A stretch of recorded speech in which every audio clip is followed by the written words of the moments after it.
Rev up your engines!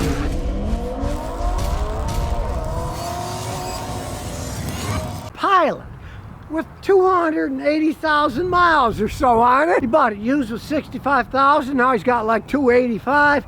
He wants to beat his father's Pilot that has like 385. So we'll see, is it going to make it? Now the Honda Pilot is Honda's big boy SUV, right? This particular one was made in the United States, Alabama, where they still make them. Originally they made them in Canada, then they switched to Alabama. Now, as you can see, it's a big SUV. It's a 3-row job. If you're thinking about buying a used one, stay away from 03 and 04. Those are the ones that the transmissions were garbage. I had a customer with one. Honda replaced the transmission, then they had to replace that transmission. These don't have that problem, but 03 and 04, I would not buy a Pilot. It's got the Honda V6 engine, and it had the typical problem that you see.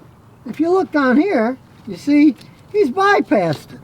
Okay, this has those stupid cylinder deactivation. Now when this got a little over 100,000 miles, it started burning oil like crazy, the owner says. He put in the cylinder deactivation deactivator so it doesn't turn cylinders off while you're driving. And then it stopped burning oil. Yeah, you got a couple miles a gallon worse gas mileage, but you want an oil burning engine, it's going to cost a fortune, it's going to clog up your cats, you're going to have to replace them, or lose a couple miles a gallon. I'd go for the losing a couple miles a gallon anytime. Now the key is works for where he epoxied together. He said none of the buttons work anymore, but it does start the car. And as we turn it on, we'll see it's got 285,902 miles on it. And it does carry a lot of kids. I can smell a little sour milk in this thing.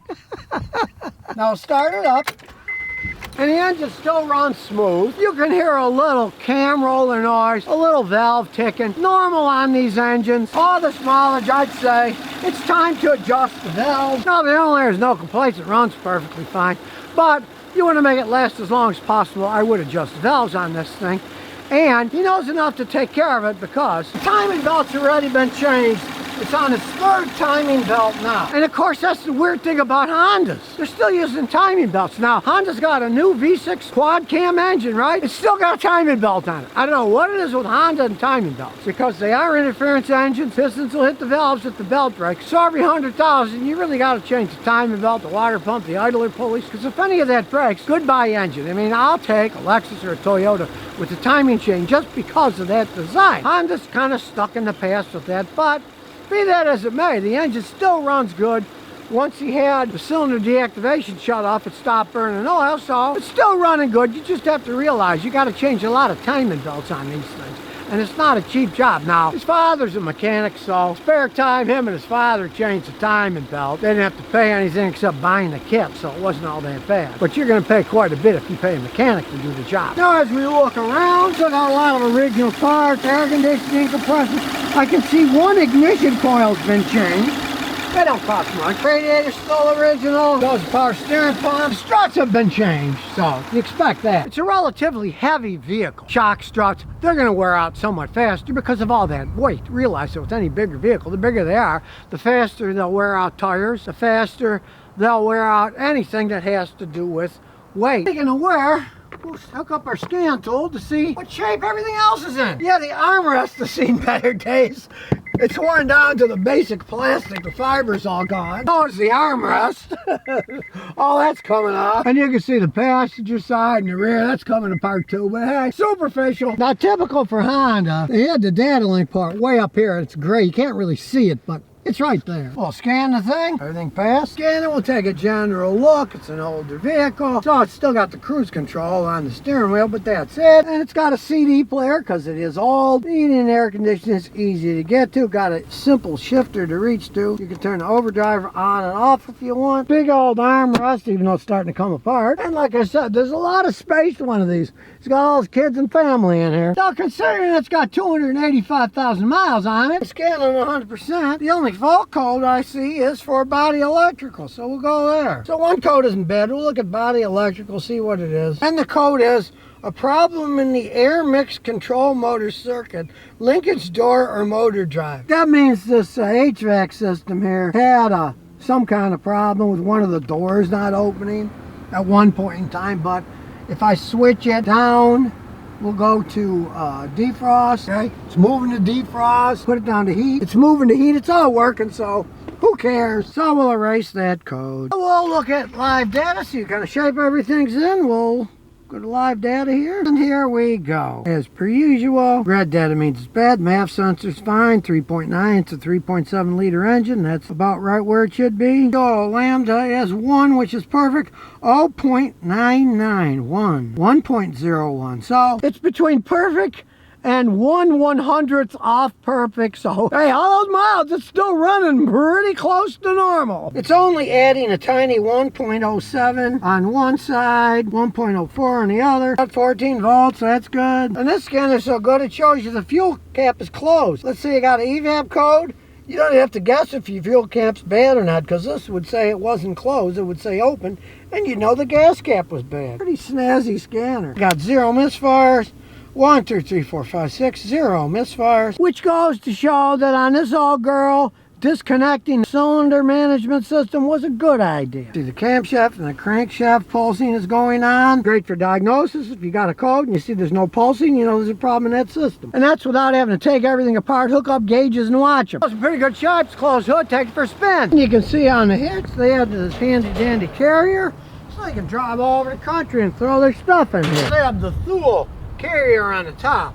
These Swedish things, they're not cheap, but man, they're well made. They really hauled up. My son's got one, he loves it. Now it's an old car, 2010, so no backup camera, but hey, one less thing to break. Take it down the road here. You got a big high view, there's no arguing that. Transmission, smooth as silk. Realize these things are built in the same platform as the Honda Odyssey vans and the Acura MDX, so they've been improving these things for quite some time. It's a big vehicle, but it still handles perfectly well. Brakes still quiet and firm. Now I mentioned he's got a CV axle starting to go. We'll crawl under there on the way back to take a look. But first we'll do our country road trip here. And there's somebody behind us today, so we're not going to come to a complete stop so we don't get rear-ended. But we'll slow down a bit.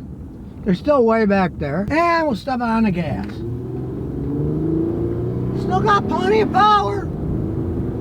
Smooth shifting even under full load. This thing got 285. It's lasted quite some time. You bought it with 65. Just put 220,000 miles on it and put hardly any money in it at all. It's smooth going down the country here. Nice cruising vehicle. Considering Honda makes its name by building cars and relatively smaller cars that could really run a long time, this is their biggest thing, and they did a pretty good job, I gotta say. Older one doesn't have all the bells and whistles of the modern ones, but then again, that's less crap to break while you're driving down the road. Now you can see with the flag blowing, it's pretty windy, but look, I look over the steering wheel, this is a heavy vehicle.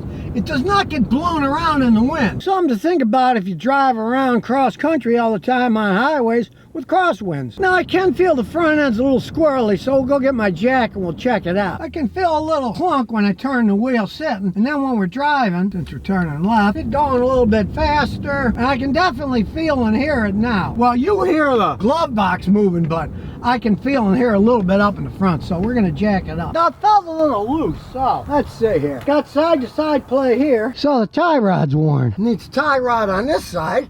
That's what that clunking was doing. Now check this side. Same thing. The right front actually is more play than the left front. I would definitely change this out soon. Now this is why you always want to physically check stuff out, because I heard the noise coming more from the left front, but it turns out the right front has much more wear. I would fix this. I'd fix them both, but if you had a choice, you could only afford one side, you do this side because it's worn out more. He bought it 220,000 miles ago, and he's certainly getting his money's worth. Now you can see this is front wheel drive on the front, and the back wheels have independent suspension for ride, but it's not four-wheel drive, it's front wheel drive. Now this is a great buy. It's a 2010, like I said. I would not advise buying a 2003 because those things had transmission problems. I've seen people replace them 2 different times, and they're on their 3rd transmission now. Those weren't very good, but these didn't have any particular problems. This one still shifts pretty good, and it's got 285,000 miles on it. It has the variable cylinder deactivation deactivated. You get the little kit, put it on. It was burning oil because of that system. He put this on 150,000 miles ago, and it's not burning oil now. It stopped it from burning oil. The variable cylinder deactivation systems generally wreak havoc with vehicles as they get old. Turn them off if you've got one. That's my advice if you want something to last forever. When you price what it costs to replace an engine when it's an oil burner, you'll wish you deactivated that system to save a few pennies on gasoline.